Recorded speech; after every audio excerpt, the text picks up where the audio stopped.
अस्सलाम वालेकुम स्टूडेंट्स, मेरा नाम ज़करिया अब्दुल्ला। आज हम शुरू करने जा रहे हैं बायोलॉजी पार्ट 1 का एक नया चैप्टर जिसका नाम है ह्यूमन डाइजेस्टिव सिस्टम। प्यारे बच्चों, टॉपिक शुरू करने से पहले हम ये देखेंगे भाई डाइजेशन होता क्या है। तो सबसे पहले डिफाइन कर लेते हैं ये व्हाट इज डाइजेशन, फिर आगे मूव करते हैं बच्चों। डाइजेशन, प्यारे बच्चों, डाइजेशन का मतलब ये होता है कि break down of large food particles, बड़े बड़े फूड के पार्टिकल्स को तोड़ देना इनटू स्मॉलर एब्जॉर्बेबल का मतलब है इतने छोटे पार्टिकल हों कि हमारी इंटेस्टाइन जो है उसको जज़ब कर ले। हम इसको कहते हैं एब्जॉर्बेबल पार्टिकल। तो फूड के बड़े मॉलिक्यूल्स को तोड़कर छोटे मॉलिक्यूल्स के अंदर कन्वर्ट कर लेने का नाम क्या है बच्चों? डाइजेशन। देखिए फॉर एग्जांपल, ये मेरे पास एक फूड का बड़ा पार्टिकल, इसको तोड़ लेना छोटे छोटे पार्टिकल के अंदर इस तरह, इसका नाम है डाइजेशन। इसको क्या नाम देंगे बच्चों? ये डाइजेशन है। बड़ा पार्टिकल है, तोड़ कर उसको छोटे पार्टिकल के अंदर कन्वर्ट कर दिया है बच्चों, इसका नाम है डाइजेशन। तो टॉपिक शुरू करते हैं हमारा ह्यूमन डाइजेस्टिव सिस्टम। तो बच्चों, ह्यूमन डाइजेस्टिव सिस्टम का जो सबसे पहला पार्ट है उसका नाम है डाइजेशन इन ओरल कैविटी। नाम क्या बच्चों टॉपिक का? Digestion in oral cavity. What is oral cavity? तो बच्चों देख लेते हैं। द कैविटी बिटवीन टीथ या कैविटी बिटवीन चीक्स। कह रहे बच्चों, तो बच्चों ये है हमारी ओरल कैविटी। दो चीक्स के दरमियान का एरिया या दो जो हमारी टीथ है इसके दरमियान जो एरिया है, हम इसको क्या नाम देते हैं बच्चों? Oral cavity. पहले बच्चों, ओरल कैविटी के अंदर तीन काम होने हैं। नंबर वन जो इसके अंदर काम होना है बच्चों, उसका नाम है सिलेक्शन ऑफ फूड। नंबर 1 काम क्या होगा बच्चों? फूड को सिलेक्ट करना है। नंबर 2 इसके अंदर जो काम होगा बच्चों वो होगा मैकेनिकल डाइजेशन, बल्कि हम इसको लिखते हैं डाइजेशन। और इसी डाइजेशन के दो टाइप्स हैं हमारे पास बच्चों। केमिकल डाइजेशन होगी, यानी कि केमिकल्स का इस्तेमाल करके, और फिजिकल ब्रेकडाउन भी इसके अंदर होगी, इसको हम कहते हैं मैकेनिकल डाइजेशन। ये काम होगा बच्चों इसके अंदर।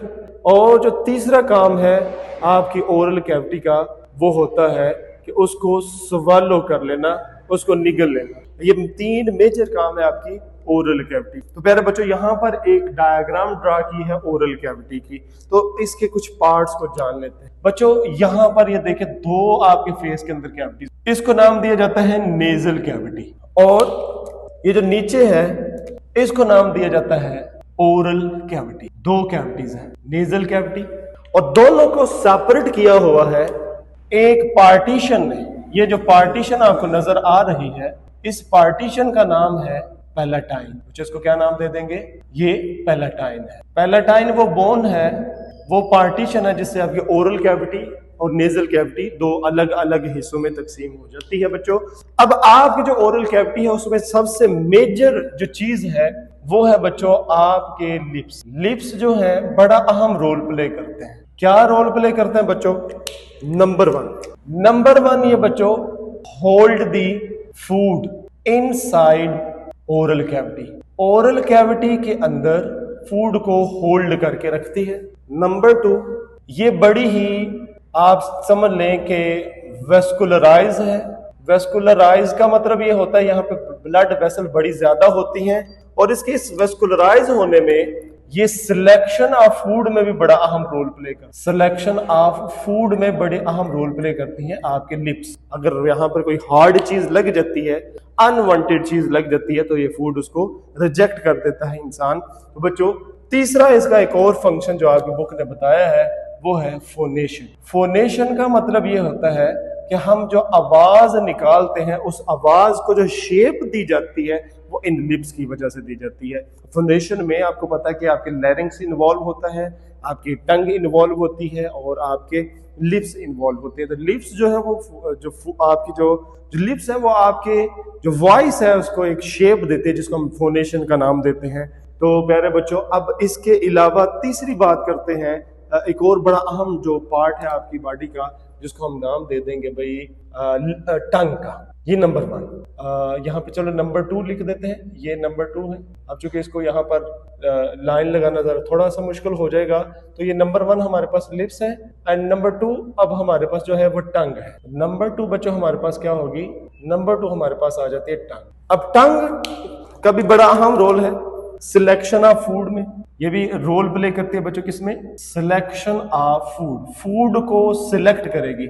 आया कि उसके अंदर कोई हार्ड पार्टिकल तो नहीं है, हाँ कोई ऐसी चीज तो नहीं है जिसका टेस्ट अच्छा ना हो, कोई ऐसी अनवांटेड चीज, फॉर एग्जांपल कोई मिट्टी का पीस आ जाता है, कोई स्टोन का छोटा पीस आ जाता है, बास का हेयर आ जाता है इसके अंदर, तो बच्चों ऐसी सूरत में फूड को क्या किया जाता है, रिजेक्ट कर दिया जाता है।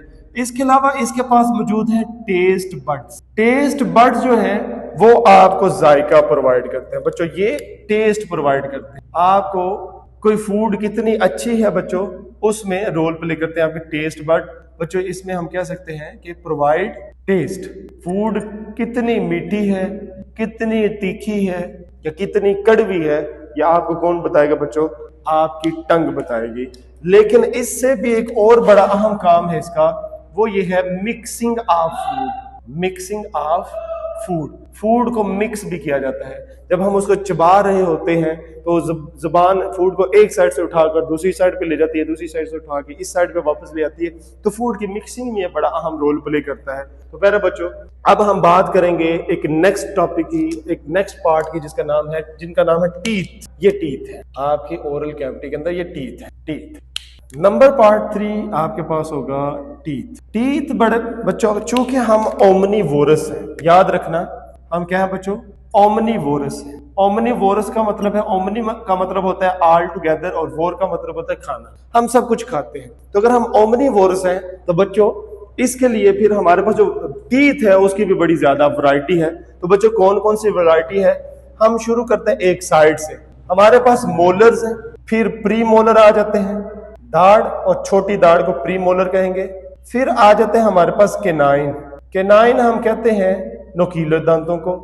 और फिर हमारे पास आते हैं बच्चों इंसाइजर्स।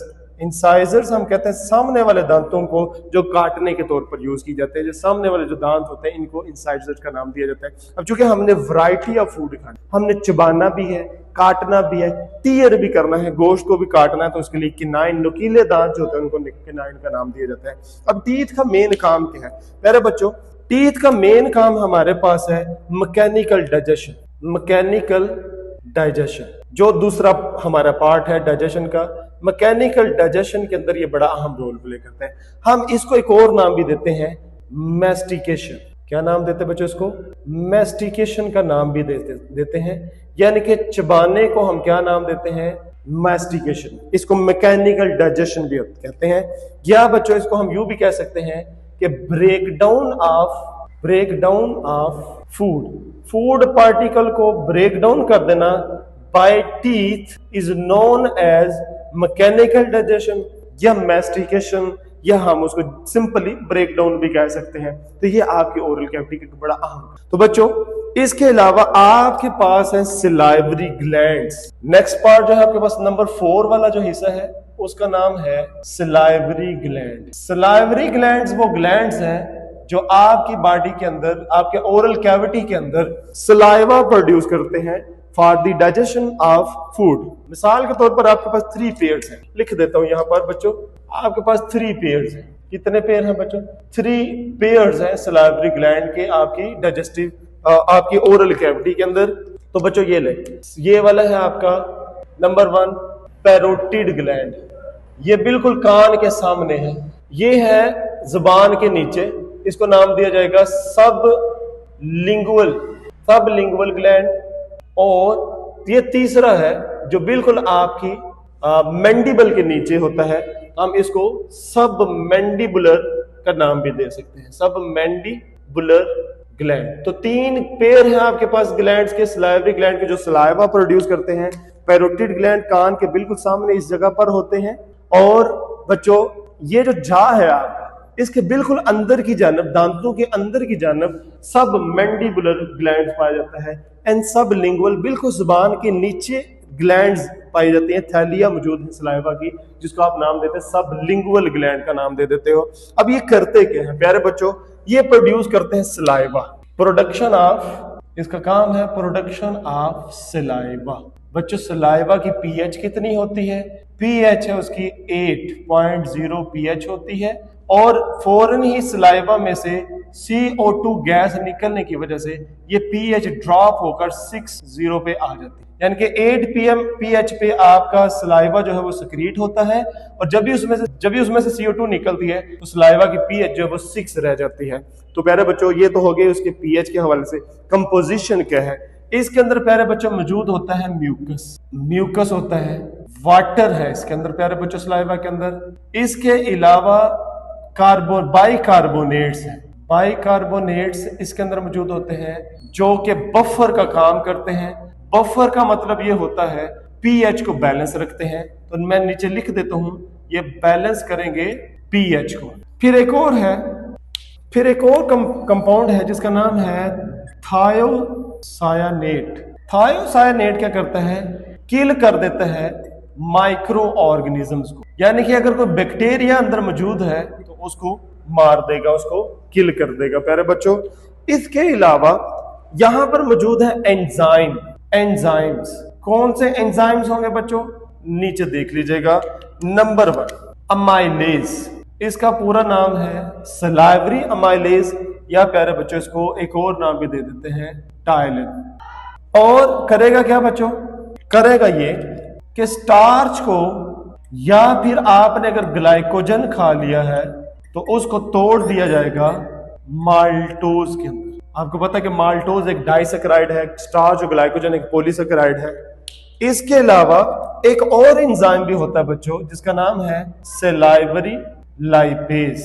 तो प्यारे बच्चों आपको पता है कि ये लिपिड्स की ब्रेकडाउन करेगा, ब्रेकडाउन ऑफ लिपिड्स, ये लिपिड्स की ब्रेकडाउन करेगा। तो ये है आपका सलाइवा, जो कौन प्रोड्यूस कर रहे हैं? आपके सलाइवरी ग्लैंड्स प्रोड्यूस कर रहे हैं। 3 पेयर्स हैं आपकी बॉडी के अंदर, और ये उनके बड़े अहम फंक्शंस हैं। तो प्यारे बच्चों अब यहां पर ये जो डाइजेशन हो रही है, ये जो एंजाइम डाइजेशन करवा रहे हैं, इसको नाम दिया जाएगा केमिकल डाइजेशन का। अभी हमारे पास हुई है मैकेनिकल डाइजेशन, टीथ ने जो की है, और अभी जो हमने एंजाइम के थ्रू डाइजेशन हुई है बच्चों, उसको कहते हैं केमिकल डाइजेशन का नाम उसको दे देते हैं। तो बच्चों आपके ओरल कैविटी ने 3 काम कर लिए। सबसे पहले सिलेक्शन, जिसमें लिप्स, टंग और टीथ इन्वॉल्व है, लिप्स और टंग इन्वॉल्व है।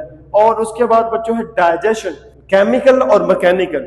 मैकेनिकल डाइजेशन में टीथ इन्वॉल्व होते हैं, और केमिकल डाइजेशन के अंदर एंजाइम्स इन्वॉल्व होते हैं। तो 2 तरह की डाइजेशन होती है यहाँ पर, मैकेनिकल भी एंड केमिकल भी। एंजाइम भी रिलीज किए जाते हैं और आपके टीथ भी जो है यहाँ पर इन्वॉल्व होते हैं। तो प्यारे बच्चों इन सब के बाद, यानी कि जब डाइजेशन होगी, मैकेनिकल हो या बच्चों केमिकल डाइजेशन हो, आपके फूड जो है उसको कन्वर्ट कर दिया जाता है, फूड को कन्वर्ट कर दिया जाता है एक सेमी सॉलिड मटेरियल के अंदर, सेमी सॉलिड पार्टिकल के अंदर या मटेरियल के अंदर कन्वर्ट कर दिया जाता है, जिसको नाम दिया जाता है बोलस।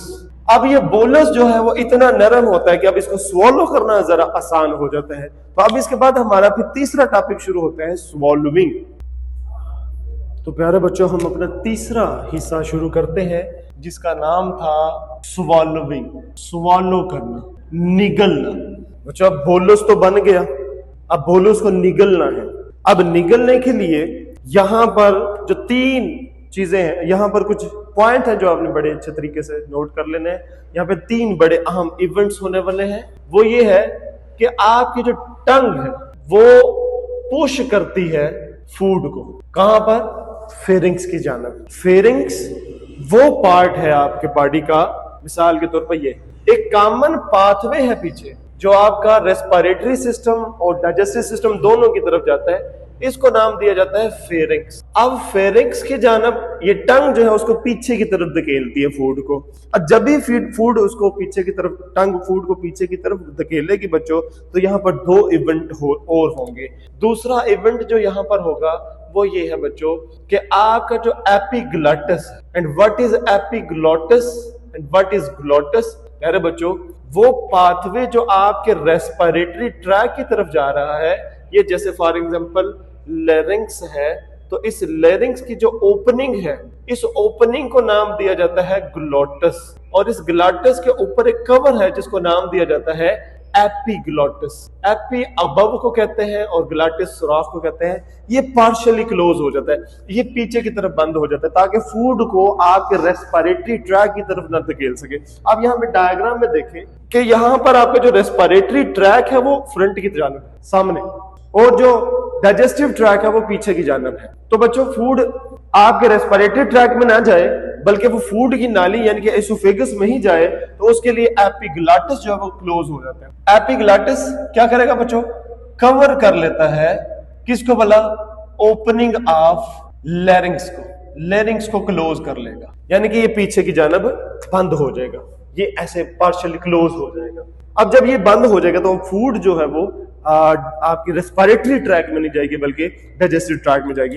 लेकिन मैंने कहा था कि 3 काम होने हैं, तीसरा काम यहाँ पर कौन हो? तीसरा काम यहाँ पे कौन सा हो रहा है? तीसरा काम ये हो रहा है कि लेरिंग्स जो है, लेरिंग्स भाई इसको वॉइस बॉक्स भी कहते हैं, यहां से आपकी आवाज निकलती है। वो क्या करता है बच्चों? वो मूव करता है या लिफ्ट करता है अपवर्ड, ऊपर की जानब में। बच्चों अब भी जब आप ये लेक्चर सुन रहे हो तो अपने ये जो वॉइस बॉक्स है इसके ऊपर उंगली तो रखो, जरा आपकी आवाज चेंज हो रही है। अब आपने अपने सलाइवा को निगलना है। जब आप ये निगलते हो तो आप देखते हो कि लेरिंग्स ऊपर की जानब उठता है। 3 इवेंट होते हैं आपकी स्वॉलोइंग के दौरान।